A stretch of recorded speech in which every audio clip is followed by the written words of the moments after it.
Hi everyone, I'm Chad Colby, and I've got another great video talking about the new Case IH AF10 Combine.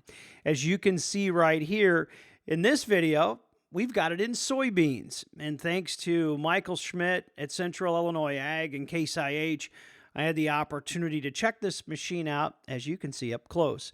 Now, currently, it's outfitted with the 50-foot MacDon head, and this thing is impressive. Now, Michael told me that there's some challenges with this head simply getting it in and out of the field. Certainly he thought he would prefer a four-wheel cart for obvious reasons. This one has, as you'll see in some of the pictures, it's got the integrated carrier underneath it just to simply get it around. Now, it was pretty impressive to see this head work firsthand. Of course, I've seen them at farm shows, but this was the first time I'd been around a 50-foot platform. I know there's some bigger ones out there, and I can tell you, as far as operationally, it worked amazing. You'll see in the video coming up here, there's an interview with Michael Schmidt, 6 or 7 minutes. We talk about the machine inside the cab. And if you haven't yet, check out my YouTube channel. There's some other videos that we've posted as well. Interview from This Week in Agribusiness. We talked to a farmer when the combine first arrived in Central Illinois. Those guys had it on a 15-inch corn head and compared it head-to-head with a flagship combine. And essentially, this combine was nearly doing twice the output as a Class 8 combine, which I can tell you that is a pretty tall order, and this combine performed very well. Talking with the farmer, there's an interview of that. If you haven't seen it yet, it's really good. And the farmer, again, was pretty impressed. They simply had both machines, as you could see here, running in the field. And it goes without saying, the added performance. Now, if you haven't been around this combine, a lot of that performance comes from threshing, because threshing is very different. In the AF9 and 10, it has essentially the same interior workings of the combine. This is inside the machine here with the new displays. But the big news is not only does it have a third more sieve capacity, the rotor essentially almost has 50% more thrashing, and that's because it's 3.5 feet longer, which is just absolutely amazing.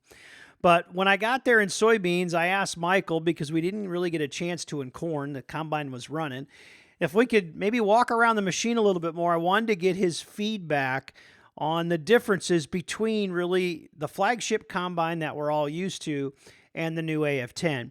Now, at the farm shows, if you didn't see it at the National Farm Machinery Show, or most recently at the Farm Progress Show, when you talk to the folks at Case, you'll realize that this was a clean sheet design. They really did change this thing from the very front to the back. There's not a lot of things that are the same. The wheelbase is longer, so it rides better in the field. Michael was commenting how the back of the machine's a lot cleaner. And certainly, you're going to notice that things are very different. Even getting up into the back of the combine, that's different, but this one had an integrated air compressor in it, so you'll notice there were air chucks kind of all over the place. That's what he was pointing out to me. And we'll climb up there in a minute, and I'll show you the engine compartment. Remember, the engine is actually going a different direction for the first time. It's running front to back instead of side to side. But what I really liked is there was a lot of thought giving to the operator and the folks that have to maintain combines. Everything was so much easier to get to. You can see some integrated steps here on the side of the machine, which make it easier to stand up there. You can notice the massive clean grain elevator. Michael told me there was an optional one too for a bigger one. And check that out. No chains. How about that? Belts. That was one thing we did notice. The combine was noticeably quiet. Even in operation, it just physically didn't make the noise of a conventional combine. And I think we're all very used to what chains sound like, especially high-speed unloading and all those things. This one will unload at 6 bushel a second, that's a real number. As you get up on top, you'll see fueling there on the right. Big, clean area for operation. That's the back of the engine, and I really like that because it was very easy to get access to all of it. It's all sitting right there. And especially on a combine like this, there's no question the conversation becomes, these machines are probably going to be on the farm a little more than what we were doing in the past, meaning probably not going to roll these every year. So maintenance, accessibility to work on is a big deal. You can see the air intake there on the front of the machine, getting clean air to the combine. You can see those 3 big fans. It's kind of interesting where they put them right behind the grain tank, which is probably a really good idea, which was pretty cool. Michael was just pretty enthused like me that everything was just real easy to get to. Didn't matter what it was. As we walk up on top here, you can see the air intakes there. They're just right behind the aft side of the grain tank there. You can see all 3 of those right there.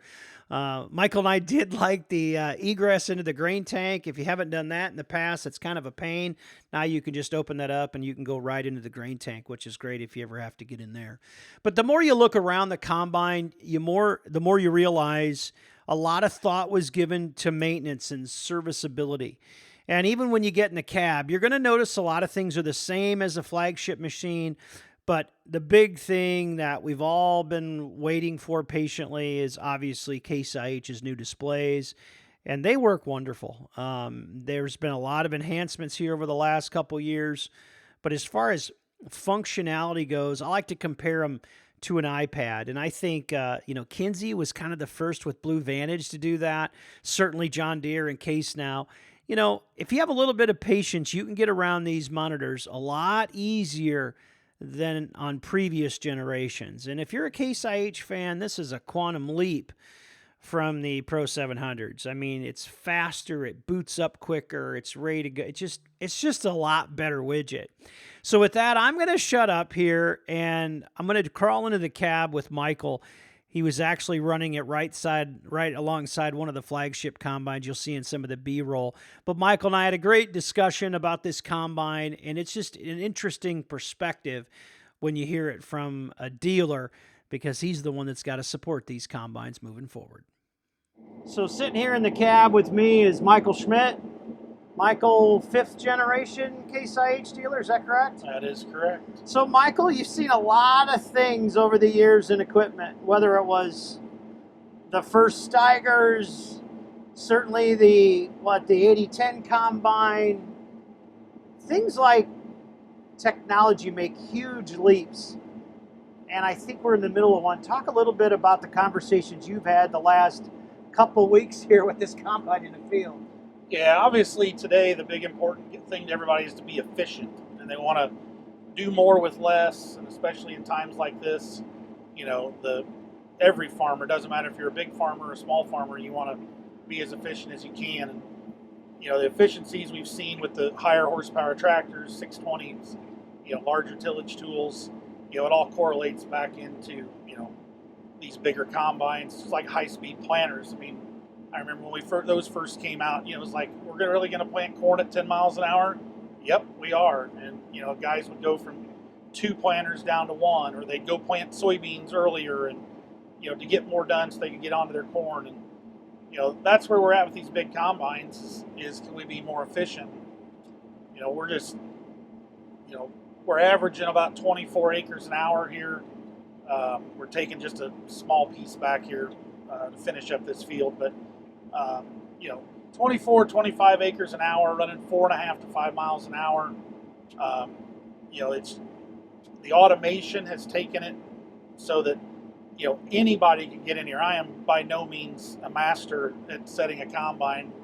I've got a lot of the ideas down, but when you can get in here and turn it on, pick your crop type and take off. I mean, the only thing I've adjusted on this combine since we started cutting soybeans with it was the concave clearance. Done loss checks. Seems like we're about 50% better than our flagship combine.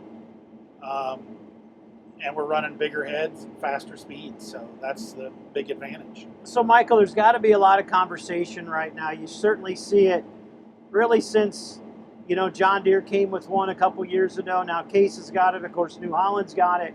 This is going to change the landscape, I have to think. We're at a producer here that's got 4 Class 8 combines running hard.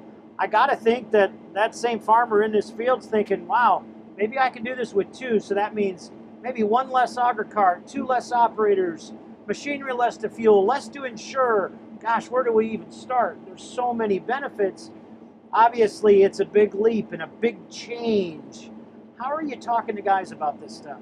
Well, the biggest thing too is your balance sheet number is not necessarily going to change. Your cost of equipment is probably going to be very similar with, say, two of these big combines versus two or three or four Class 8s. Right. It's just, are you going to be more efficient? And what's it going to cost to operate this combine? Is gallons per acre is kind of similar, but we're doing a lot more productivity right now. The cost of operating to be able to trade these things is going to be where the hiccup is. And I think we're seeing that now with other manufacturers' large combines. The secondary market for this large machine is not there just yet. But it was the same thing when we started selling 8250s. We're predominantly selling Class 8 8250s at Central Illinois Ag, and our 7250 is spec'd within $10,000 or $15,000 of our 8250s. So we just moved our guys from Class 7s to Class 8s. Right. Now, what are we going to do going from Class 8s to a Class 9, 10 combine? I don't really know yet. Right. We'd like to see the markets recover a little bit. We'd like to see commodity prices stabilize around the world. We'd like to see interest rates come down. But, wow. Anything else? I mean, I don't know. We're good weather. Santa to show up with big gifts would be great too. But, our yields this year have been tremendous. I think that's going to help some guys offset the pain of what's going on. But I don't know. We've always figured out how to manage this new products, and Case has done a great job with this. This is the clean sheet design. I mean, there's a lot of things when you open up this combine, you go, yep, that's my 8250. But man, there's a lot of stuff in here that you could tell was developed over a while and a lot of thought given to it. I was talking to the farmer here early this morning, and we were just laughing about it because these guys have had rotors forever, same as what you and I grew up with. And man, it took that long to figure out we need to make that thing 3.5 feet longer. But I'm telling you what, this thing's a monster. I mean, it is. It's pretty impressive, Michael. Yeah, I mean, the grain sample is what you and I always talk about. And in corn the other day, doing 15-inch corn, which is a real challenge in itself. Did a great job here in soybeans. I know you said you're going to have a 16-row, 30-inch head, right? Yep, dropped it off at the farm this morning. We're going to be done with soybeans on this farm today, and then we'll be over into corn. And you tell me I got to come back again? You probably have to come back again. We've got some customers that want to come see it. Yeah. We're going to have a couple of days with the Case guys are going to be out, do some training, have some salesmen come in and see stuff. And it's not able to just go drive around the country and drop it off at every farm yet, but we're definitely going to try to get as many people around it as we can. You and I were talking about availability. These are going to be available next year. Is that limited build, or what's that look like? Yeah, they're going to be in limited numbers for 2025, and that's okay. We're if we can sell 2 or 3 of these for 2025, that'll probably be enough excitement for me. Learning about the product that's the key to this. That's why I'm in here this morning. Right. I can't sell it unless I understand it. And this is a 50-foot head. Yep. There's plenty of other B-roll here. I'll play with this too, but this head's pretty impressive. One feature you mentioned, Michael, you hadn't seen firsthand before was the hydraulic reel reverser, and we had a rock that wanted to stop here and visit for a moment, and that was pretty impressive. Yeah, that's something that we've had available as a kit, and we've not really used it. So Michael and I went on to have a great conversation talking more about a lot of the logistics around these big combines. Even the little things you don't think about, right? Getting the big platforms in and out of the field. What do I do with 16-row corn head? I can't fold that yet. Okay, so that's a head card. And, maybe we do need one combine to go open up a field before the big ones get here, so on and so forth. You can see this little photo shoot right here. We lined up the farmers' 4 combines with the AF10. And, it just looks cool, right? But the reality is the conversations that have been being had are, can, in this example, can 2 AF10s replace 4 flagships? Class 8 combines? It's highly possible. Now, the challenge becomes, how do you gain all that efficiency? And, the conversations come back to even when I was a young man. It was a big deal on our farm. I'm in my 50s, when we would fill, a couple grain bins a day. So if we were getting, 15 or 20,000 bushel was a big deal, right? And then you got to 40,000 in one day, and it's like, how did we do that? And now, now these guys with multiple machines are doing 70, 80,000. And when they have a big day, they do 100,000 bushel. Cutting soybeans like this at 20, say 25, 26 acres an hour, just do the math, guys. You go spend 8 or 10 hours a day in that, you're cutting a ton of acres. And talk about bushels. Recently, they got the 16-row corn head on. They're cutting somewhere between, easy 6,000 bushel an hour. But they said, in good running, they were getting, well over 7,000 bushel an hour. Start doing the math, and that's from one combine. So I think the interesting thing about these ultra high capacity machines, it brings a different level of efficiencies, and with that comes some new challenges. My best advice, go out to Case IH's website, go watch the videos, go look at some of the information about these machines, and then obviously go see your dealer. If this type of efficiency is what your operation needs, listen, they got the tools to do it now, and it's pretty amazing. I appreciate Michael Schmidt and Central Illinois Ag and the farmer here at Frontier Farms allowing me to kind of come in and shoot some information. I just wanted to share it with you guys. There's more videos on my YouTube channel. Go check them out. And then I'm hoping here in the next week or so to do another video from the cab and talk a little bit about this with that 16-row corn head. I'm pretty sure there's some other videos around too where they've had it up north with Gearinghoff's 24-row corn head. That's right, 60 feet, which is crazy. If you remember, they had that at the Farm Progress Show here a couple years ago. Hope you guys enjoy this video, and as always, thanks for watching, guys. Have a safe fall, and God bless you.